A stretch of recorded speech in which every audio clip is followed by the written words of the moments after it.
Assalamualaikum warahmatullahi wabarakatuh.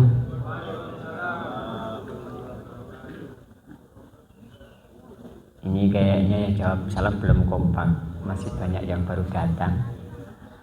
Padahal menjawab salam itu hukumnya adalah wajib. Jadi saya tolongi supaya panjenengan mboten kundur bawa dosa gara-gara saya. Saya ulang sekali lagi. Assalamualaikum warahmatullahi wabarakatuh. Innal hamdalillah nahmaduhu wa nasta'inuhu wa nastaghfiruhu wa nastahdi wa natubu ilaih. Wa na'udzu billahi min syururi anfusina wa min sayyiati a'malina. May yahdihillahu fala mudilla lahu wa may yudlilhu fala hadiya lahu. Asyhadu an la ilaha illallah wahdahu la syarika lahu wa asyhadu anna Muhammadan abduhu wa rasuluhu alladzi la nabiyya ba'dah.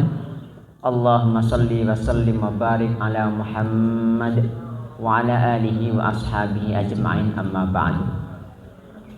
Qala Allah ta'ala fil Qur'anil 'azim, a'udzu billahi minasyaitonir rajim. Wa man ahsanu qawlan mimman da'a ila Allah wa 'amila shalihan wa qala innani minal muslimin. Al-ayah. Shadaqallahul 'azim. Hadratul mukarramin, para alim, para ulama, para sesepuh, bini sepuh, asatir, wabil khusus para pengurus PCM, Al-Mukarram Ustadz Wasito, dan para asatid yang lain, dan juga tak lupa para ustadz-ustadz yang jauh hadir ke sini, termasuk salah satunya ada Ustadz Didik Sentot yang subhanallah ini ya, beliau jauh datang dari Cermi, kemudian mengungsi ke Mojokerto karena berhijrah, hijrah, dan kemudian sekarang bersama-sama dengan kita. Maka alhamdulillah pada pagi hari ini kita patut bersyukur kepada Allah masih diberi nikmat yang luar biasa. Nikmat niku kathah napa kedhi, Bu? Bu, kathah napa kedhi? Kathah nggih. Jenengan pun maos alhamdulillah dinten iki. Nah, pun nggih mugi-mugi. Setidaknya tadi setelah selesai salat subuh kita wirid ada 33 kali kita mengucapkan alhamdulillah. Tapi itu baru sedikit, belum yang banyak. Karena syukur itu ada asyukru bil qalb, ada asyukru bil lisan, ada asyukru bil a'mal. Ada syukur itu dengan hati, dengan lisan, dan juga dengan perbuatan kita. Maka kalau kemudian kita dengan perbuatan tidak, dengan hati tidak, apalagi mari assalamualaikum, assalamualaikum, cing, salam pelencing, cek kebangetan. Maka mari kita bersama-sama mengucapkan alhamdulillahirabbil alamin. Tapi memang syukur itu tidak banyak. Makanya Allah SWT menyebutkan wa qalilum min ibadiyas syakur, dan hanya sedikit yang bisa bersyukur. Sedikit itu artinya apa, Bu? Tidak banyak. Tidak banyak. Dan yang tidak banyak itu biasanya sedikit. Pada mawon. Padahal wa in ta'uddu ni'matallahi la tuhsuha. Kita tidak akan pernah bisa menghitung nikmat-nikmat Allah. Termasuk pagi hari ini panjenengan sehat, ya. Makanya ini sebelum jauh ke sana saya doakan panjenengan ingkang rawuh dhateng mriki, kula doaken panjenengan sedaya diparingi umur sing panjang lan barokah. Kula dongaaken panjenengan diparingi keluarga sakinah mawaddah warahmah. Kula dongaaken panjenengan diparingi putra-putri ingkang saleh lan salihah. Sing gadah masalah mugi-mugi dan diparingi selesai. Nggih, sing gadah masalah selesai, sing gadah utang dan diparingi ndang lunas. Amin bawa terdhewe sing mburi dhewe niki. Ketoke nasibe padha kali kula niki. Memang ada pepatah mengatakan katanya hidup tanpa hutang ibarat malam tak berbintang. Jadi pepatah sapa niku? Itu sebenarnya hanya iklan saja ya. Iklan karena supaya kita berhutang. Padahal Kanjeng Nabi tidak mengajarkan kita disuruh berhutang ya. Memang boleh, tetapi hendaknya kita mengukur diri. Salawat serta salam mugi-mugi tetap terlimpahkan kepada qudwah hasanah kita, suri tauladan yang terbaik sepanjang zaman dalam segala hal. Ya, dalam hidup di dunia hidup di akhirat, kita perlu mencontoh kepada baginda Rasulullah Muhammad sallallahu alaihi wasallam. Tidak ada idola yang lain. Meskipun sekarang sudah berdatangan mulai Jay Itzes, siapa lagi? Ragnar Ortmangun, apa sepanjang para pemain-pemain bintang timnas itu bukan idola kita. Idola kita sebagai seorang yang beriman itu mestinya adalah Rasulullah Muhammad sallallahu alaihi wasallam. Semari ngono nek sing ngomongnya tenan. Hanya ada saat niku niku rada ya ndelo iki. Lho tapi Kanjeng Nabi niku napa saged bal-balan. Terus ngeten dia tak jawab ngeten, aku gak ero ndek biyen ku wis ana pabrik bal apa burung ngeten. Andai kan wis iso mungkin ya kira-kira ya pinter. Karena saya punya beberapa asatid ya. Yang beliau ini keturunan Arab itu Masya Allah, ketika main bola dengan kita itu wah koceannya luar biasa. Maka pantaslah kalau sekarang itu negara-negara teluk itu biasanya kuat melawan kita, beda dengan kita nggih. Mriko panganane niku napa? Daging unta, daging kambing. Mriki panganane napa? Telo, elah. Begitu prit udah ya telo. Makanya kita nggak bisa melawan Saudi. Baru-baru kemarin alhamdulillah, mungkin itu karena mukjizat kan ya. Bapak Ibu sekalian dirahmati dening Allah Taala, pagi hari ini saya diamanai oleh napa niki? Yang punya gawe, yang punya acara pada pagi hari ini saya diberikan satu tema. Ya sebenarnya saya menyaksikan ini bagaimana kita menempuh ujian. Ada ujian-ujian itu yang tampak dan ada ujian-ujian yang tersembunyi. Panjenengan dinten niki wau ngerasakan mendapat ujian apa mboten? Halo? Hari ini jenengan dapat ujian apa tidak?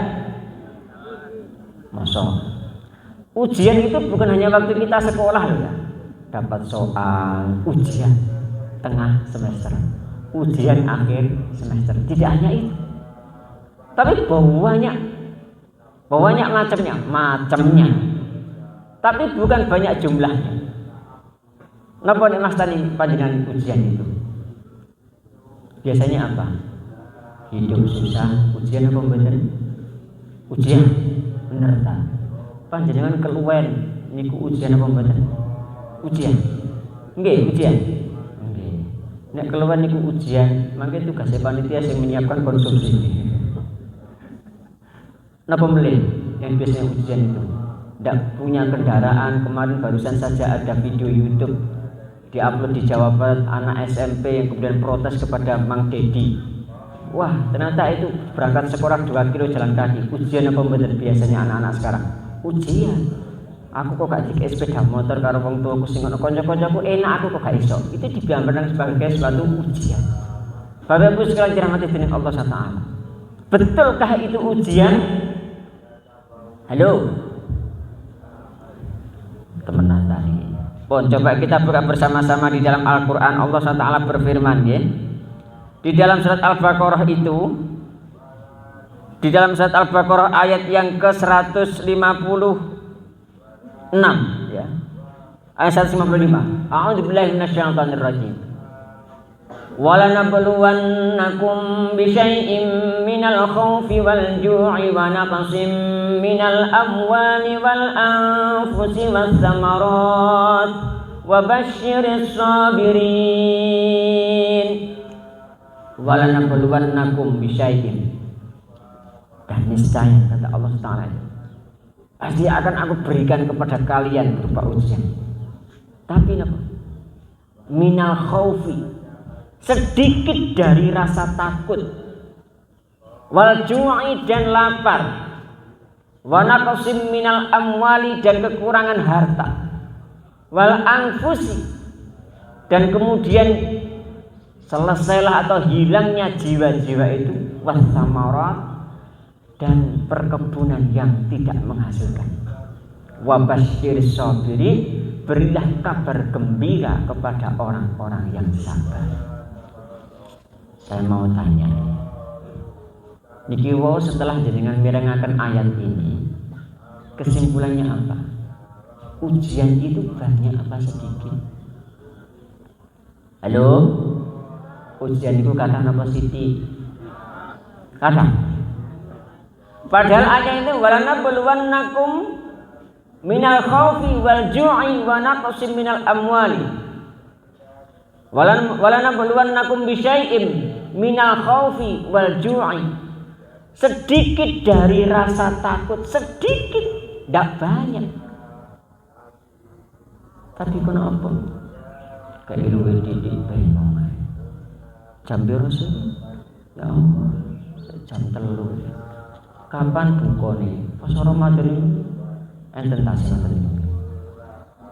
Masa kok suwe menit mulai terbit fajar sampai dengan terbenamnya matahari.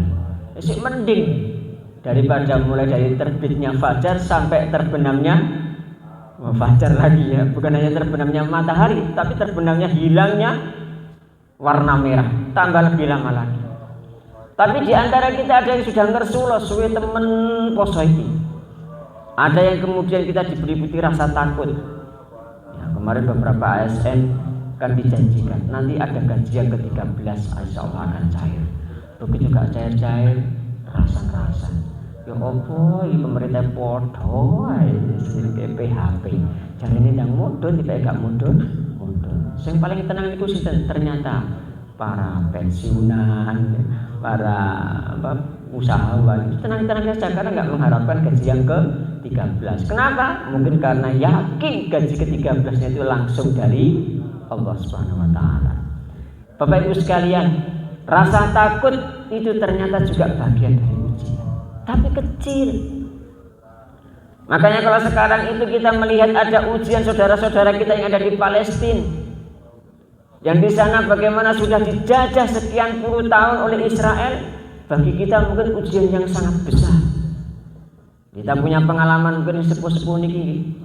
Dulu kan punya pengalaman dijajah. Berapa ratus tahun. Dijajah itu enak apa mboten, Pak? Enak apa mboten? Bapak-bapak ini napa masuk dijajah? Bapak-bapak ini biasanya kan penjajah ya. Yang dijajah siapa? Ibu-ibu. Dijajah itu tidak enak. Katanya penjajah, maksudnya penjajah ini yang maksud adalah menguasai negeri ini untuk diambil semua kekayaan. Untuk diambil semua hak-hak kita, termasuk yang ada di Palestina itu diambil oleh Israel. Menurut kita itu ujian yang besar, tapi ternyata apa? Tidak.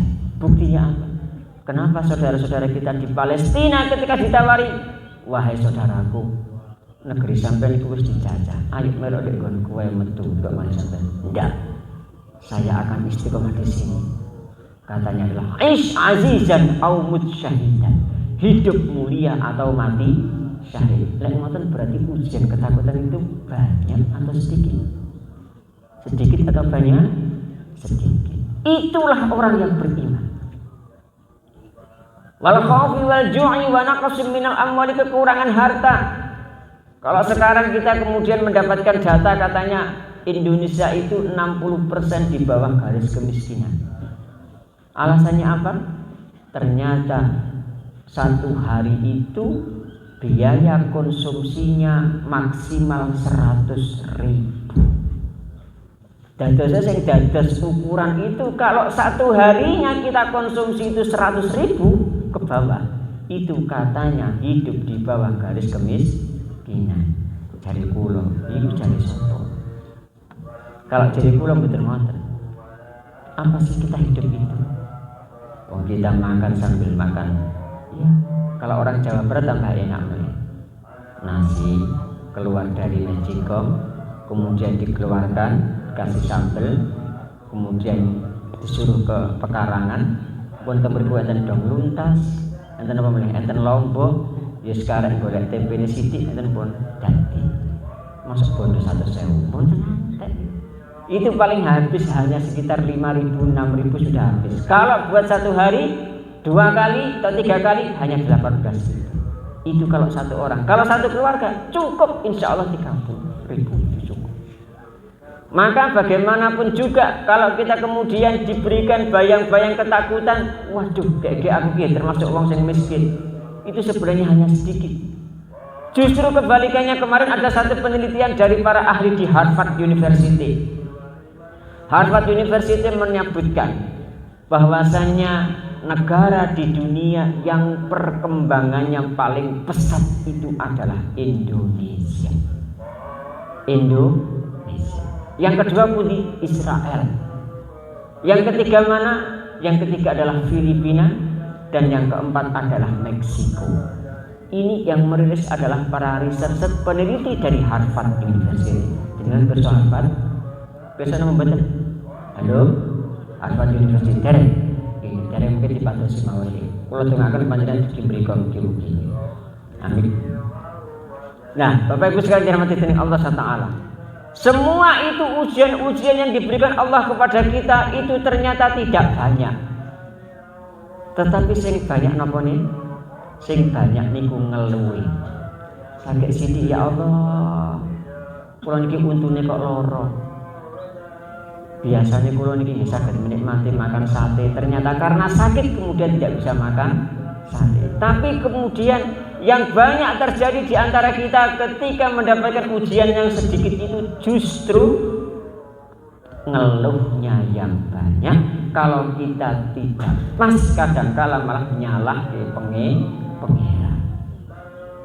Ini yang justru harus kita revisi bareng-bareng agar kula lan panjenengan sedaya tidak termasuk orang yang kufur nikmat. Bapak Ibu sekalian dirahmati dening Allah Taala. Kalau kemudian semua ujian-ujian itu ternyata dikatakan oleh Allah itu sedikit, lalu bagaimana ujian yang banyak itu? Ada yang tahu di sini? Ujian yang banyak itu apa? Kalau itu kemudian ujian yang tampak, mana ujian yang tidak tampak? Karena yang tampak itu ternyata sedikit. Yang tampak itu hanya sedikit. Saya kasih ilustrasi. Nek panjenengan mirsani pundi nika gedung sing teng wingi sing wagem. Ketika kita mau masuk ke dalam gedung itu melewati pintu atau kita langsung masuk makbleng? Lewat pintu atau langsung masuk? Melewati pintu. Dan melewati itu pasti melalui kunci. Okay? Setiap pintu itu ada kuncinya. Saya mau lihat sekarang. Orang kalau kemudian membuka kunci, pada saat dia normal enak-enak saja. Tetapi pada saat dia itu gopo, kira-kira kalau buka kuncinya pintu ada kesempatan untuk keliru napa mboten? Ada. Gopo, cepet-cepetan. Waduh iki celak dinteni karo make arek-arek ane. Ketika on mapak ketika mari pengajian di gede. Waduh iki ya apa iki sepeda motor di jero gudang iki gawede. Dibuka ternyata kesulitan. Apa yang terjadi? Iki kok angel temen sih gitu. Padahal kita mendapatkan karunia yang besar yang ada di dalam gedung itu. Apa? Berupa sepeda motor. Tapi kemudian di awal-awal itu kita awali dengan rasa ngedemen. Soro temen rek, kok cilik kok angel tenan. Ketoke cilik wangel pisan. Padahal sebenarnya itu adalah bagian dari ujian. Begitu kita sudah bisa memasuki, membuka pintu itu dengan kunci, maka terbukalah kita sebenarnya. Ada yang di dalam lebih besar. Bapak Ibu sekalian dirahmati Allah Taala. Itulah sebenarnya falsafah kehidupan itu, bahwa ujian yang tampak dengan ujian yang tidak tampak itu lebih besar ujian yang tidak tampak. Kalau tadi dikatakan oleh Allah di dalam Al-Baqarah ayat 155, ya. Wala nabluwannakum bisyai'in minal khaufi wal ju'i wa naqsin minal amwali wal anfusi wath thamarat, itu tidak ada artinya. Lalu kemudian bertanya, apa ujian yang tidak nampak itu? Bapak Ibu sekalian dirahmati Allah Taala, ujian yang tidak tampak itulah sebenarnya ujian yang lebih besar dan yang lebih berat bagi kita. Setiap manusia akan diuji. Ini ada bapak-bapak, ada ibu-ibu. Ibu-ibu ini ujian ini kata. Dengan nanti diuji dengan rasa takut mau betul. Saya kasih contoh ilustrasinya. Jenengan setiap hari diparingi sangu kali kakung jenengan. Diberikan uang belanja sama suami berapa bu? Bu, kasih uang belanja berapa? Dikasih uang belanja 20.000 cukup? Cukup nggak betul? Wah, hanya bapak-bapak cukup mungkin. Saya ibu-ibu, kalau nggak ada pengalaman ini. Ketika ngobrol dengan seorang ibu-ibu itu, nek kula diparingi 2.000 tak pernah nyampe-peken dhewe belanja dhewe budal berangkang ngono. Mari ngono masak-masak dhewe terus. Ibu-ibu sekalian, seorang ibu itu harus pandai bersyukur. Nggih. Diparingi berapapun sama suami harus alhamdulillah. Makanya ibu-ibu kalau sudah dikasih uang saku sama suami, "Dek, iki kanggo belanja." Panjenengan harus taat, matur nuwun Mas. Salim. Salim napa mboten nek matur disangoni kali suami? Bu. Mboten. Lho, ya napa niki? Nek disangoni 100.000 jenengan salim menapa mboten kali suami? Salim. Nek 50.000 mboten. Ya Allah Gusti, saya sarankan gini panjenengan diparingi sangu kali suami panjenengan, Mas 20.000 tak paringi resep tetep salim kali suami. Salim. Nek perlu salim wolak-walik. Salim wolak-walik sambil digoleki indine tunggal iki kok ana. Takokno. Ibu-ibu sekalian, panjenengan ini harus menjadi wanita-wanita yang sholihah. Ujian perkara nek ngoten tok niku ceketer. Jadi harus jadi orang-orang yang sholihah. Nah, tapi bapak-bapak sekalian, kalau panjenengan itu pengen punya istri yang sholihah itu panjenengan juga harus harus cocok. Pengen jadi istri yang sholihah, makanya ada pantun, saya kasih pantun sedikit ini. Purun apa betul? Paringi pantun ini. Purun nggih. Tumpang sari di tepi sawah. Tumpang sari di pinggir sawah. Ditanami buah tomat. Kalau ada istri yang sholihah, biasanya ada suami yang taat. Ngono ya kono sing amin. Ternyata tiba wong gedhe ngene iki dadane. Ditongakno duwe bojo saleh ya gak gelem, ditongakno duwe bojo sing taat ya gak gelem. Jadi kalau ada istri yang saleh itu karena ada suami yang taat. Dan nek gak taat pripun? Nek gak taat ya beda maneh. Ada pantun yang satu lagi. Niki yang biasanya sekarang justru terjadi fenomenanya. Apa yang pantun yang satunya ini? Pantun yang satunya ini. Pakai akik jangan dicari kelingking. Makan Indomie sambil mancing. Di balik wanita yang glowing pasti ada suami yang golong-golong. Kapok ae. Karena enggak diamini ditungakno duwe istri sing salehah kali suami sing taat. Ya golong-golong. Bapak Ibu yang dirahmati dening Allah SWT, sesungguhnya hidup itu berpasang-pasangan. Jadi kalau ingin pasangannya itu taat, ingin pasangannya itu solihah, ingin sama-sama kuat menerima ujian, maka harus saling menguatkan. Kembali lagi kepada pembahasan. Lalu apa ujian yang tidak tampak itu Bapak Ibu sekalian yang dirahmati Allah SWT?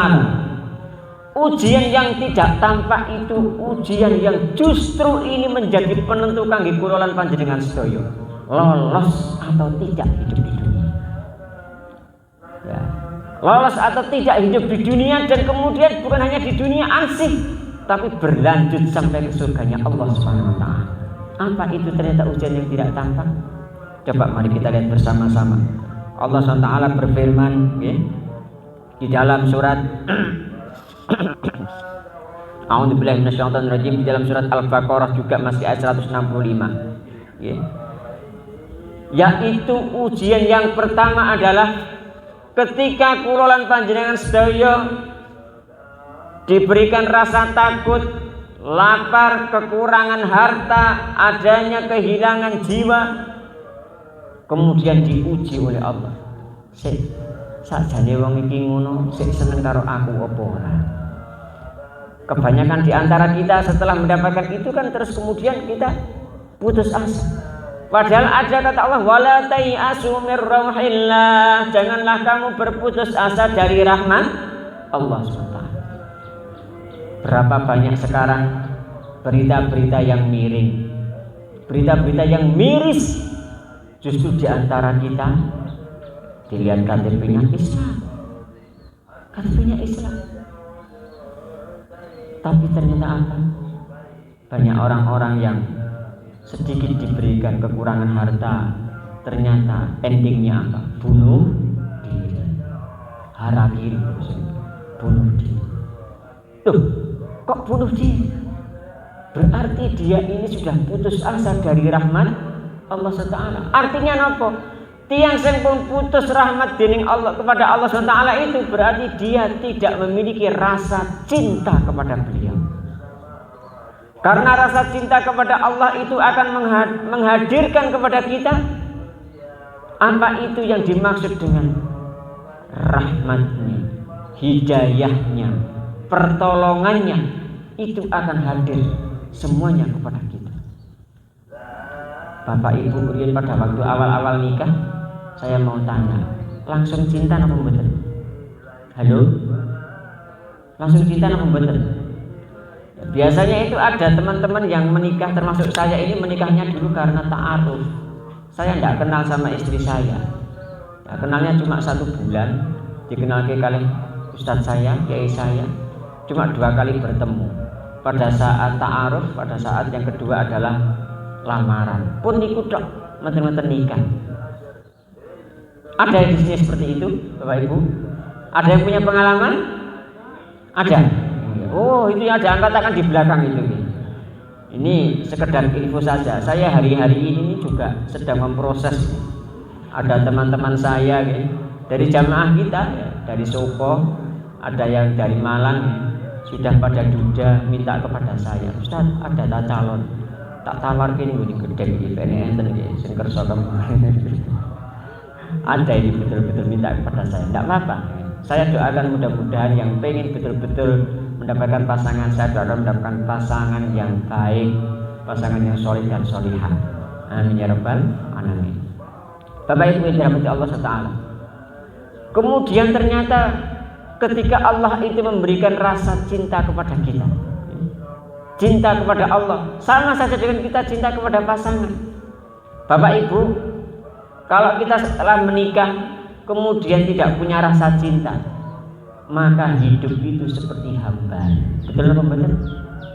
Betul apa betul? Kita ini kono sing padha cinta gitu. Tak tanya tak koni kalau itu kok bingung kabeh.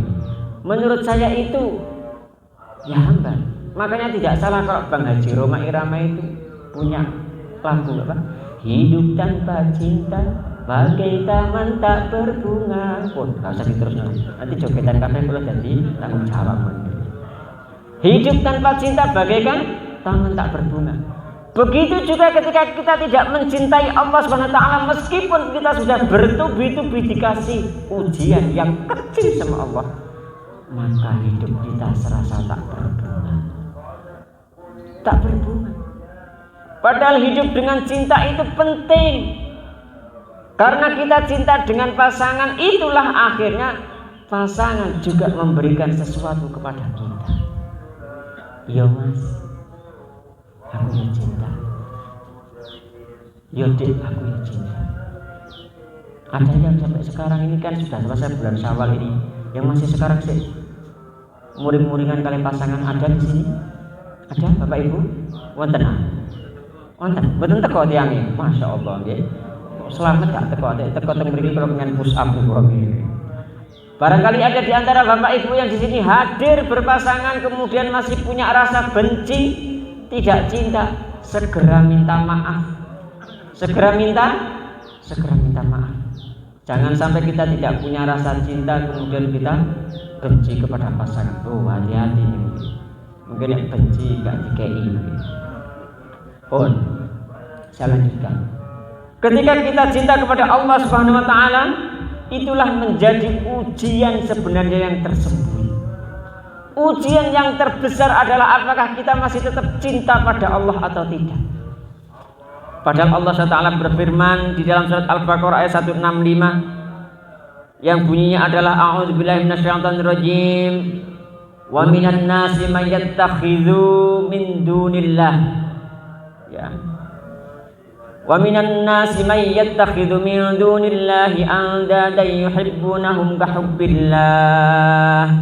Kemudian Allah SWT ya menyampaikan di situ bahwasanya agar kita itu tetap mencintai Allah Subhanahu wa taala. Jangan sampai kemudian kita hanya diuji yang sedikit lepas ikatan cinta kita kepada Allah Subhanahu wa taala. Orang yang tidak cinta itu hatinya akan membeku. Hatinya pasti akan membeku. Ini kalau panjenengan ini tidak punya rasa cinta kepada pasangan, ya beku. Digodhukan. Mak bu salat, mak salat dhewe. Si bapak-bapak yang ngoten, papa butuh belanja. Golek dhewe kono, golek belanja dhewe. Karena hatinya membeku. Hatinya membeku karena tidak punya rasa cinta. Maka kalau masih punya, sampai setelah lebaran ini belum memiliki rasa cinta kemarin karena mungkin pada saat riyoyoan gak dikei THR, enten aku. Jenengan betul diparingi THR karo suami jenengan. Enten apa mboten? Wonten. Ya Allah. Betul apa Bu? Harus tetap yakin bahwa yang memberikan THR itu adalah hakikatnya Allah SWT. Jenengan dongaaken mawon, ya Allah, panjenengan gerakaken suami kula niki mugi-mugi taun ngajeng THR didobeli. Amin. Nggih ngoten mawon nggih. Aja nek didongakno, oh ya Allah Gusti, kula niki kenging napa kok panjenengan paringi bojo kados ngeten, ya Allah, nasib. Memang hidup itu terus ngeten. Hidup itu antara napa? Antara syukur dan sabar. Sing suami kula niki bersyukur kantuk kula ayu ngoblong-ngoblong gitu. Tapi mari mate bareng kula purun kalian piyambake ternyata saya ini harus bersabar. THR enggak dikei. Bapak Ibu sekalian dirahmati dening Allah Subhanahu. Itu sebenarnya hanya ujian yang tidak tampak. Ujian yang tampak adalah agar kita cinta. Yang pertama. Kemudian apa? Ujian yang tidak tampak yang kedua. Ujian yang tidak tampak yang kedua adalah setelah kula lan panjenengan sedaya diparingi sedikit tadi rasa takut dan sebagainya itu, maka Allah kemudian memberikan ujian yang lebih besar. Apakah kita tetap takut kepada Allah atau tidak? Maka berapa banyak orang-orang yang diberikan ujian yang sedikit itu dengan kemiskinan. Banyak sekali orang-orang yang sudah kemudian putus asa, akhirnya dia menjatuhkan pilihan tidak meminta kepada Allah, tapi justru melayu tenggene Mbah Dukun. Enten sing mlayu tenggene Gunung Kawi. Masya Allah. Saya beberapa waktu yang lalu dialog, kebetulan saya ngisi satu kajian. Yang di kajian itu ada orang-orang yang aslinya bukan dari Jawa, tapi aslinya ternyata dari luar Jawa, dari Sumatera. Masya Allah, ternyata Gunung Kawi itu sudah terkenal sampai Sumatera. Dan orang-orang di Palembang, orang-orang di Padang itu juga ada orang-orang itu yang ternyata dia memiliki kemusyrikan, datang jauh-jauh ke Gunung Kawi untuk meminta pesugihan. Ya Allah, dia itu sebenarnya takut sama Allah atau tidak? Dia lebih takut kepada kemiskinan, lebih takut kepada sesuatu yang tidak menghasilkan dibandingkan takut kepada siksanya Allah SWT. Makanya Allah SWT berfirman, "Dumateng kula lan panjenengan sedaya, a'udzubillahi minasyaitonir rajim." Ya, ini berfirman di dalam surat Al-Baqarah ayat yang 150. Ya. Di ayat 150 insyaallah panjenengan sedaya juga hafal. Wa min haitsu kharajta fawalli wajhaka syatral masjidil haram wa haitsu ma kuntum fawallu wujuhakum syatrah li'alla yakuna lin-nasi 'alaikum hujjatun illa alladziina zalamu minhum fala takhshawhum wakhshawni wa liutimma ni'mati 'alaikum fala takhshawhum wala takhshawni wa liutimma ni'mati 'alaikum wa la'allakum tahtadun. Perintah Allah adalah hendaklah engkau hanya takut kepada. Bapak Ibu sekalian, nek kula lan panjenengan sedaya diparingi kondisi yang tidak nyaman, itu biasa. Kathah nyamani napa kathah mboten nyamani? Halo. Kathah nyamannya apa kathah mboten nyamannya? Lebih banyak mana? lebih banyak nyaman kita. Ya, tadi itu lara untung nih sediluk mawon mboten mangan sate. Allah ya Allah Gusti, piro ini sate. Berlama-lama bertahun-tahun kita bisa menikmati sate, tapi seolah-olah semua itu hilang di hadapan kita, seolah-olah Allah tidak pernah memberikan rasa nikmat kepada kita memakan sate. Ini bahaya. Banyak orang yang tidak merasakan nikmatnya Allah kemudian hilang rasa takutnya. Salah satu contohnya tadi, dikai sithik, ya Allah, iki kok koyo ngene yo, uripku susah ini. Wis enak-enak. Ada bank kredit datang. Klinding. Halo Bu. Nggih, napa Pak? Jenengan enggak butuh utang. Bank kreditan kidil. Ya napa Bu? Alah enak gampang, gak ada BPKB, gak ada survei, langsung cair. Pinten Pak? 10 juta. Ya wis. Padahal gak ngerti itu sebenarnya adalah riba. Padahal itu adalah riba. Nuwun sewu. Saya mau tanya di sini, riba itu halal atau haram? Halo, halal atau haram? Nek butuh banget halal atau haram? Halal. Bapak Ibu sekalian, sudah jelas-jelas bahwa riba itu hukumnya adalah haram. Dan dosanya orang yang memakan riba itu ada 73 tingkatan. Yang paling kecil itu adalah seperti menzinai ibu kandungnya sendiri. Tapi kenapa di antara kita masih banyak yang belum yakin dengan adanya dosa itu? Kita lebih takut rasa kekurangan itu, kita tidak yakin akan pertolongan Allah Subhanahu wa taala. Tapi justru kita takut wedine aku dielek-elekno karo tanggaku. Elek. Urip ya ngono ya ini kok ketek salate ya sregep nek ngene masjid pengajiane ya budal isuk mulai awan. Wis direwangi kono kene tibake ternyata ya sepeda motor ya kata-kata senang. Ndeng kata-kata paling mlaku di sepeda tibake protol ya lah. Mana anakku ini sholatnya ya lak dong, jarang-jarang, tapi aku tempaanku wis Fortuner. Kemudian karena kita takut tak saingi, tapi ternyata kita semangatnya di dalam menyaingi itu tidak dalam rangka untuk mencari ridha Allah. Akhirnya apa? Yang ditempuh jalan-jalan yang diharamkan, mengikuti ribawi dan sebagainya.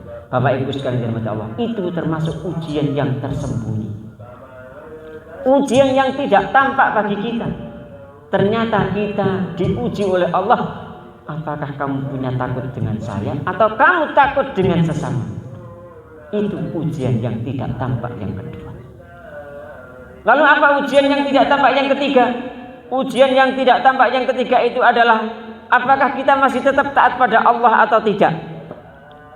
Ini Allah SWT berfirman di dalam surat yang ke-7 ayat yang ketiga. Allah SWT berfirman, a'udzubillahi minasyaitonirrajim. Ittabi'u ma unzila ilaikum mir rabbikum wa la tattabi'u min dunihi awliya qalilan ma tadhakkarun. Apakah kita ini masih tetap taat, masih mengikuti, masih tetap ittiba kepada Allah dan Rasul atau tidak? Maka berapa banyak orang yang sudah mendapatkan nikmat yang banyak kemudian hilang langsung dia kufur nikmat, tidak taat lagi kepada Allah. Wis lek ngene ya gak adek sujud-sujudan, gak adek salat-salatan, gak adek zakat-zakatan. Jarine zakat iku nambah sugih, ternyata aku tambah entek. Wonten sing ngoten niku? Halo? Ada apa tidak di sini? Tidak ada ya? Alhamdulillah. Tapi Bapak Ibu sekalian, saya yakin yang hadir di sini ini tidak membawa serta-merta kepada anak-anak kita, kepada cucu-cucu kita. Maka nek kula maringi ngeten iki bukan hanya kangge panjenengan, tetapi mari hal ini kita sampaikan kepada anak-anak kita, anak didik kita, anak biologis kita, anak ideologis kita. Kita berikan pemahaman seperti ini agar tidak menjadi generasi yang mutungan. Nek mutu enak, nek mutu enak bermutu. Alhamdulillah kita juga punya SMK mutu. SMK bermutu, tapi nggak enak nih punya duit SMK sing mutu, nggak enak. Jangan kita jadikan anak-anak kita yang mutungan. Bagaimana caranya? Berikan wawasan kepada mereka bahwa ternyata ujian Allah itu sedikit. Gak lulus ini ujian, orang popo nih. Kasih tahu dia, aku gak munggah, orang popo. Nek cuma orang munggah ini orang masalah nih. Kamu tetap urip. Masuk gak munggah, mari ngoten seteko ngene dukun. Aku gak diunggahno karo guru. Ya napa nih? Sapa kuwi? Oh, tiba-tiba Muhammadiyah. Oh, Muhammadiyah biasanya ngene iki. Ora percaya karo ngene iki. Kene kamu dijalukno apa? Akhirnya apa? Meminta tolong kepada dukun, kemudian tanya ramalannya. Sok ben kula binjing kira-kira munggah napa mboten, Pak? Kok niki bahaya. Ketika anak-anak kita sudah mulai percaya kepada dukun, Bapak Ibu sekalian dirahmati Allah Taala, hadis Nabi jelas bahwa orang yang percaya mentaati omongannya paranormal dukun itu apa yang menjadikan dia 40 hari sholatnya tertolak. Mboten mriki sing percaya kaya dukun? Halo? Mboten nggih? Alhamdulillah. Pertahankan itu. Katakanlah kalau kita sudah beriman kepada Allah, tsumastaqim, kemudian istiqomahlah. Istiqomah sampai akhir hayat. Jangan sekali-kali kita percaya pada dukun. Kula mboten percaya kaya dukun, Ustaz. Tapi kalau nek dinten Minggu biasanya kula niki pados koran. Napa? Soal mriku kula ningali bintang kula napa? Sagittarius, Pisces, Aries, Cancer. Napa? Lihat ramalan jodoh saya di mana ya. Rezeki saya bagaimana? Itu padha wae sebenarnya nggih. Bapak Ibu sekalian dirahmati Allah Taala. Jadi tugas kita itu bukan mempercayai pada ramalan-ramalan itu, tapi mempercayai sepenuhnya tentang Rahman dan Rahimnya Allah SWT. Ini ujian yang ketiga. Apakah kita tetap taat napa? Kemudian ujian yang terakhir, yang keempat, apa ujian yang tersembunyi itu? Ujian yang tersembunyi itu adalah apakah kita masih tetap berharap pada Allah napa mboten? Nah ini yang perlu kita waspadai. Makanya Allah Taala berfirman di dalam surat Al-Insyirah itu, alam nashrah laka sadrak wa wada'na 'anka wizrak alladzi anqadha dhahrak warfa'na laka dzikrak fa inna ma'al usri yusra inna ma'al usri yusra fa idza faragta fansab. Terakhir, wa ila rabbika farghab. Hanya kepada Allah lah kita berharap. Inilah ujian yang tidak tampak. Nek kira-kira ngoten kangge kula lan panjenengan sedaya niki ngatasi sing tampak kalih sing boten tampak niku gampang sing pundi? Halo? Gampang ngatasi sing tampak napa sing boten tampak? Gampang ngatasi sing tampak. Tapi sing boten tampak niki lho sing bahaya. Nek jenenge Surabaya gak bahaya tadi. Oleh karena itu, maka hendaklah kita itu sering-sering berdoa meminta kepada Allah, Allahumma inna nas'alukal huda wat-tuqa wal afafa wal ghina. Itu salah satu doa yang dituntunkan oleh Rasulullah SAW, termasuk doa yang lengkap. Ya Allah, berikanlah saya petunjuk. Allahumma inna nas'alukal huda wat-tuqa dan ketakwaan. Setelah kita minta petunjuk kepada Allah agar kita tetap diberikan hidayah, tetap diberikan arahan oleh beliau, agar mata kita ini tidak kanan tidak kiri, lurus lempeng, ihdinas siratal mustaqim. Kemudian setelah itu kita diberikan ketakwaan. Takwa niku gampang-gampang susah. Gampang-gampang susah. Ya kalau kemarin kan para asatid kan ketika memasuki bulan Syawal kan dalilnya kan sudah panjang semua hafal. Napa niku? Wasari'u ila magfiratin mir rabbikum wa jannatin 'arduhas samawati wal ardu 'iddat lil muttaqin. Agar kita ini digolongkan oleh Allah menjadi orang-orang yang muttaqin. Apa ternyata cirinya? Alladzina yunfikuna fis sarra'i wad dharra. Termasuk kategorinya yang pertama adalah orang-orang yang menginfakkan hartanya pada saat lapang maupun sempit. Infak niku gampang napa angel? Halo. Gampang napa angel? Infak niku sebenarnya itu angel-angel gampang. Angel-angel gampang. Kenapa kok saya katakan angel-angel gampang? Enggak. Orang itu memang punya tabiat kalau mau memberi itu susah. Engko kayak kalong. Nggih. Tapi sebenarnya mudah. Kenapa kok mudah? Saya tanya panjenengan. Ada salah satu hadis Nabi yang mengatakan al-yadul 'ulya khairum minal yadis sufla, bahwa memberi itu lebih baik daripada tangan di bawah, tangan meminta. Saya mau tanya, orang yang meminta-minta itu gampang atau sulit? Halo? Yang biasanya minta proposal kepada PCM gampang-gampang atau sulit? Nek PCM-nya gede ini Masya Allah, pemurah Insya Allah. Saya doakan mudah-mudahan berlimpah rezekinya. Tapi orang meminta-minta itu sulit. Panjenengan mengajukan proposal ke sana ke sini, belum tentu itu diterima proposal. Itu artinya sulit. Panjenengan mirsani enten tiyang sing jreng datang ke rumah ya, meminta-minta itu pengemis itu sebenarnya gampang sulit. Gampang mintanya, tetapi belum tentu dikasih. Belum tentu dikasih. Itu artinya apa? Gampang sulit. Masih lebih mudah orang memberi. Karena kalau memberi itu artinya kerenteknya kita, tapi sementara meminta itu membutuhkan kerenteknya orang lain. Dadosnya apa? Memberi itu sebenarnya lebih mudah dari menerima. Itu termasuk kategorinya orang yang bertakwa. Makanya Bapak Ibu sekalian yang dirahmati Allah Taala, ujian yang tersembunyi itu ada rasa cinta, ada rasa takut, apalagi tetap taat kepada Allah dan kemudian tetap berharap kepada Allah Taala. Itu sebenarnya adalah hakikat ujian yang sebenarnya yang tersembunyi. Apakah kulolan panjenengan sedaya nanti bisa istiqomah? Wallahu a'lam bishawab. Tapi yang jelas kita sering-sering meminta kepada Allah, Allahumma inna nas'aluka husnul khatimah wal istiqomah. Mintalah kepada Allah agar kita ini diberikan istiqomah. Istiqomah itu runtut gitu ya.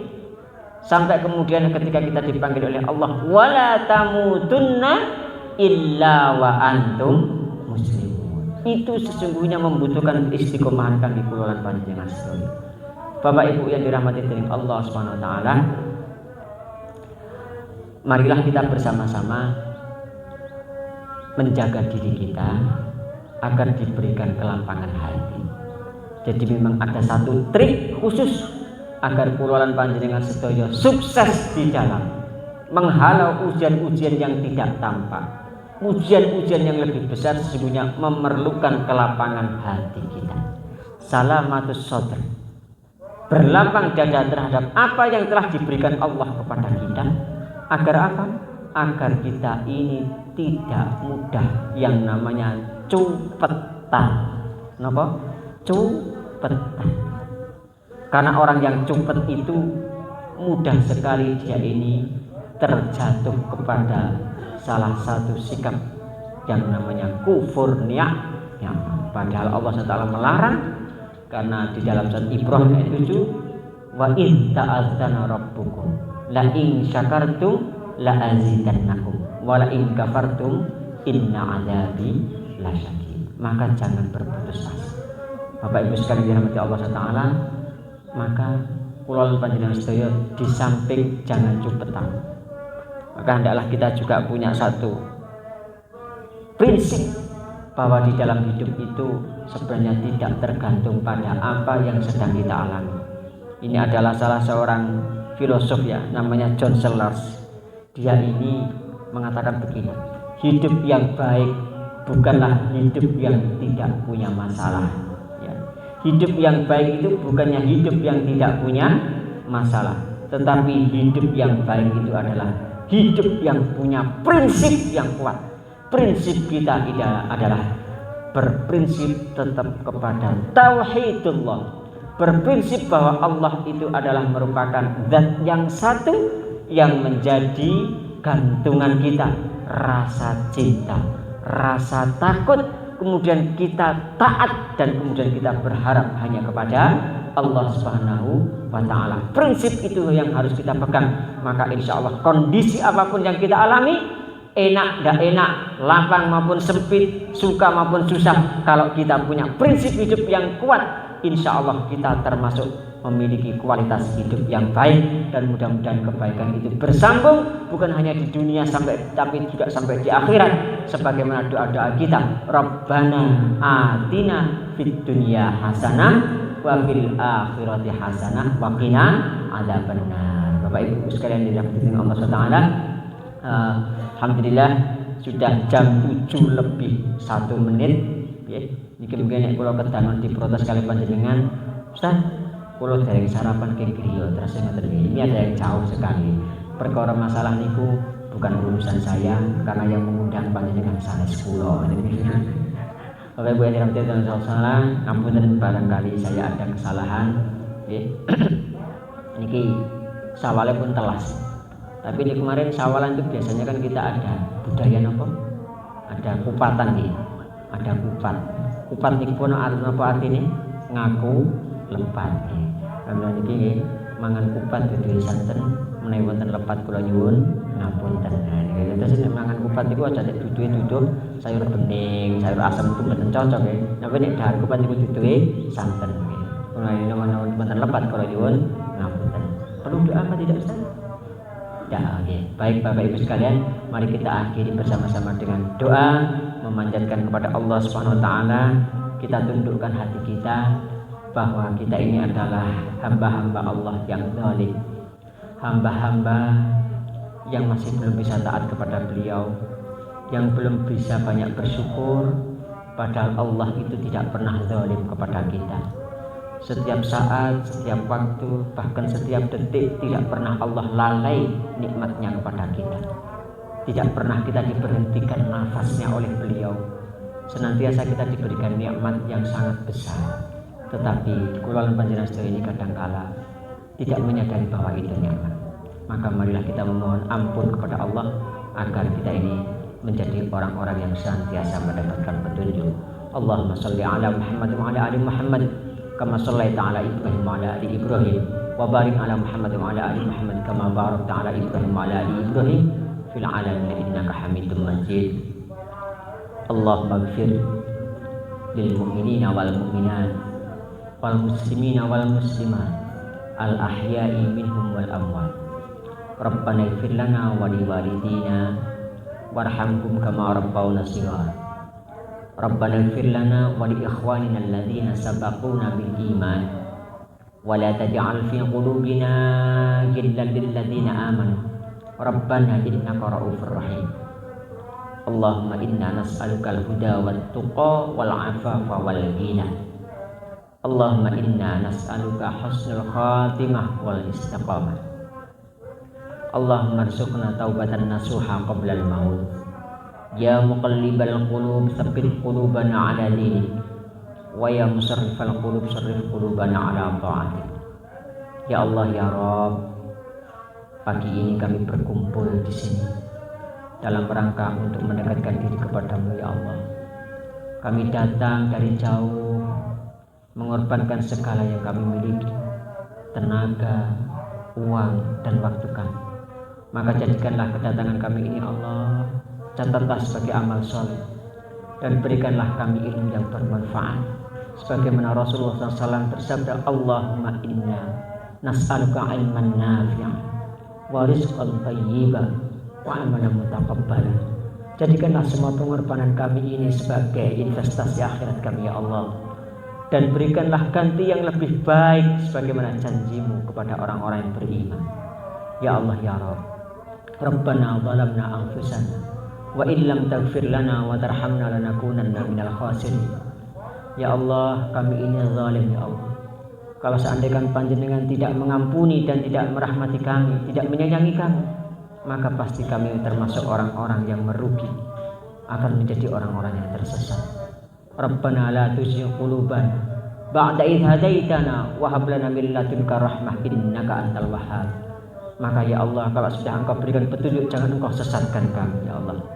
Rabbana hab lana min azwajina wa dzurriyyatina qurrata a'yun waj'alna lil muttaqina imama. Ya Allah, jadikanlah pasangan kami dan anak-anak kami menjadi zuriyah-zuriyah yang menyejukkan pandangan kami. Kumpulkanlah kami sekeluarga ya Allah kelak di surgamu yang mulia ya Allah. Pertemukanlah kami dengan Rasulullah Muhammad SAW dan perkenankan kami bisa melihat wajahmu kelak ketika di surga. Ya Allah ya Rabb, Allahumma inna nas'alukal afwa wal afiyata fid dunya wal akhirah, fi dini wa dunyaya wa ahli wa mali. Rabbana taqabbal minna innaka antas samiul alim wa tub alaina innaka antat tawwabur rahim. Rabbana atina fid dunya hasanah wa fil akhirati hasanah wa qina adzabannar. Walhamdulillahi rabbil alamin. Bapak Ibu sekalian yang dirahmati Allah SWT, dengan berakhirnya kajian pada pagi hari ini, mudah-mudahan Allah SWT memberikan nikmat yang besar bagi keluarga panjenengan sedaya. Dan nikmat yang terbesar itu adalah nikmatul iman wal Islam, dan mudah-mudahan kita diberi istiqomah sampai kemudian ketika kita diambil dalam kondisi husnul khatimah. Amin ya rabbal alamin. Aqulu qouli hadza li wa lakum astaghfirullahal azim. Al-haqqu min rabbika fala takunanna minal mumtarin. Assalamualaikum warahmatullahi wabarakatuh.